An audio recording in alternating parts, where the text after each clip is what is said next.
மிதுன ராசி ஆகிய உங்களுக்கு இந்த ஐப்பசி மாதம் விசுவாவசு வருஷம் 2025 எப்படி இருக்குங்கிறத நல்லா கவனிங்க.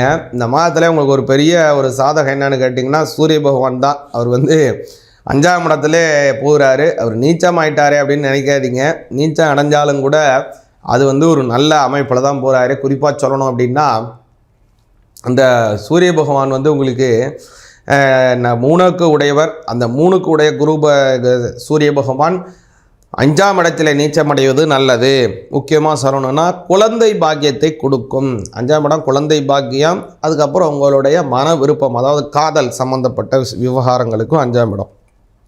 இப்போது 5ஆம் இடத்துல 3ஆம் அதிபதி போகிறதுனால இதில் என்ன நன்மைன்னு கேட்டிங்கன்னா, ரொம்ப நாளாக யாராவது நீங்கள் விரும்பிகிட்டு இருக்கீங்க, இல்லை உங்களுக்கும் அவங்களுக்கும் அந்த பார்ட்னருக்கும் ஒரு நல்ல ஒரு புரிதல் இருக்குது, நல்ல ஒரு அண்டர்ஸ்டாண்டிங் இருக்குது.